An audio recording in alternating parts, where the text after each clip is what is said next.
Trinidad, Colorado looks pretty much like any small town.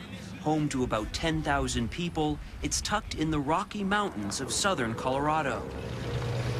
Once a stop along the Santa Fe Trail, Trinidad's always been on the frontier. Kind of live and let live here? Exactly. Joe Riorda's the mayor. Need help? I'll tell you what, I could walk to any house in this town. If I needed $1,000, if they didn't have it, they'd find it someplace to give it to me. That's the kind of town we are. Generous. We take care of each other. Hi. Hi. How are you? Good. As a local doctor, it's Marcy Bowers' job to care. But she's not your typical small-town doc. She is such a boon to this community. In town, people know her, like her, see her, interact with her, but really, they don't treat her any differently than any other doctor would say you would see in town at the grocery store. Okay, so what's so special about Dr. Bowers? It was just interesting because everyone thought, oh, how cute. We have this, a lady OBGYN is moving into town. How sweet, you know. And little by little, as you know, some of these media things happened, people began to find out about me, and then it's like, oh, well, that's interesting. And interesting because before she was Dr. Marcy Bowers, she was Dr. Mark Bowers. See, in 1998, Dr. Bowers underwent sexual reassignment surgery, a sex change operation. Gender is what's, you know, in the shoulders up. It's what you think of yourself inside. So the hard part and the discomfort and the reason why people pursue hormones and surgery is because those two things don't match. The gender and the genitalia. Mm-hmm. And people are telling you you're a boy or you're a girl or whatever, and inside your gender is telling you, Let me have you take some deep breaths in and out, please.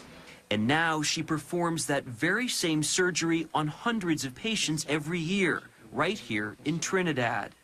But this story doesn't begin with Marcy Bowers. In 2003, she took over from this man, Dr. Stanley Biber, who started the nation's first private practice for gender reassignment surgery back in 1969. He would educate little by little, and people would meet transgendered people one by one. And pretty soon the town came to realize that, you know, we were helping these people, and they were in turn providing an economic stimulus to the small community. And so Trinidad, Colorado came to be known as the sex change capital of the United States. Why is this so important? Almost 40 years later, town mayor Joe Riorda says to everyone here, it's very old news. It's 20 years old. Well, it's interesting that you... It didn't just start. I mean, it didn't just... We're unique in that it started here. But it's been going on for a long time. Yes, and it isn't something new. I mean... In fact, when folks like us come around, townspeople like Pastor Dick Valdez confess it's kind of been there, done that. Well, let's put it this way. I heard that you were in town yesterday, and, you know, it immediately clicks. Well, they're going to be doing the transgender reassignment, whatever deal again. It's like, okay, that's how, because we've had Geraldo here, and we've had Oprah here, and we, you know, it's like, I think we get a little tired of that being our claim to fame. Still, for some, it's a very big deal indeed. In fact, for about 300 Americans every year, Trinidad is a destination that's part of a lifelong journey. This is a huge thing. It is for this woman. We'll call her Lynn. When we met her on the eve of her sexual reassignment surgery, she viewed it as a turning point so emotional, so scary, she wouldn't let us even show her face. Later on, you'll get to see her. And it got down to the point where it was either suicide or surgery.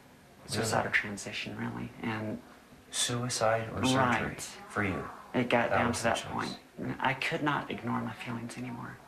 For years, Lynn says she tried to numb the pain by abusing substances, even cutting herself. She's come all the way from the East Coast, believing that this surgery may offer some answers. I'm excited. I'm nervous. I'm scared. I'm relieved. The next morning, Dr. Bowers prepares for the procedure. As you might expect, it's complicated, controversial, and incredibly costly.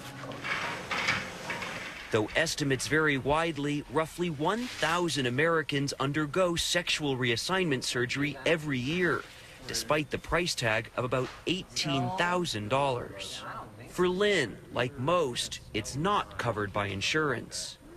How many doctors in the U.S. do this? Well, there may be as many as 25 have ever done one, but in terms of the ones who do them on a regular basis, fewer than, I would say fewer than 6. After a few days of recovery, most patients will return home. I just knew this place was different. But a few others, like Michelle Miles, will remain in Trinidad. You know, Trinidad was a place that has a lot of lore for a transsexual. I mean, this is where modern transsexual surgery in the United States was born. Once an investment banker in New York City, Michelle was Michael Miles. She traveled to Trinidad for the surgery and says she stayed for the peace and quiet. I think there's some legacy of this rugged Western individualism here where people just have a lot of respect for your choice on how to lead your life. Is it all worth it? It is. But most, like Lynn, return home, where we caught up with her 3.5 months after the surgery to see how things were going. It was a good experience. This time, she was willing to let us show her face and even reveal her name. Meet Rebecca Lynn Jameson. Why come out and talk with us now, revealing your identity? I'm not sure, really. It's just, I'm not concerned about hiding. You know, I don't want to feel like I'm coming out of one closet and going into another by hiding my past. A past, she says, that was incredibly painful. There were times when I held a loaded pistol to my head, and I thought all I had to do was pull the trigger. Rebecca is 37. She works for a large financial institution in the Southeast. For a long time, she says she tried to hide who she really was, even joining the military. Maybe if I'm just man enough, I can deal with this. I can push it aside. I can bury it. I can overcome it. You tried to do that. I tried to do that, and it never works. So 2 years ago, Rebecca began living as a woman. For transgendered people, it's just one of the steps in a process called transition. We're not all like Jerry Springer. We're regular people, just like everyone else. We run the risk of losing family, friends, our children, and even our lives just for trying to be who we are. You've had complications from the surgery. Some of the recovery has been quite tough. Is it worth it? Yes, it is worth it. I would go through this again, even knowing what I know now. I know that complications are a risk, and for me, it was totally worth it. Still, Rebecca confesses she worries that by speaking up, by showing her face, she might become a target for those who disapprove. Back in Trinidad, we asked Dr. Bowers about that. What do you say to someone who says this is immoral? You shouldn't be doing this. This is wrong. Well, I'm happy to let God be the judge of that. And I'm pretty self-assured in knowing that we are helping people.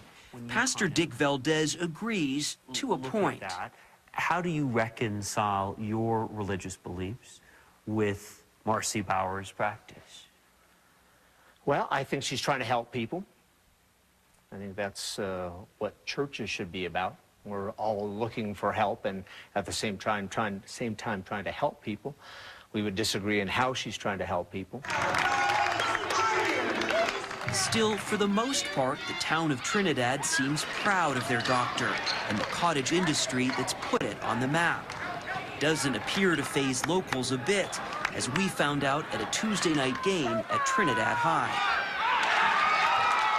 Yeah, man. These people are great. I love them. Do you ever hear about Marcy Bowers? I know her. You know her? Yeah, I play golf with her sometimes. So. Wow. So you play golf with her? Yeah. Wow. Is she a good golfer? She's pretty good. In fact, a lot of folks in town seem to be telling the rest of us to, well, just get over it. I think we all kind of, in a way, are fatigued by talking about it, but there's a need. There continues to be a need because, you know, until the world really understands, it's going to be an issue.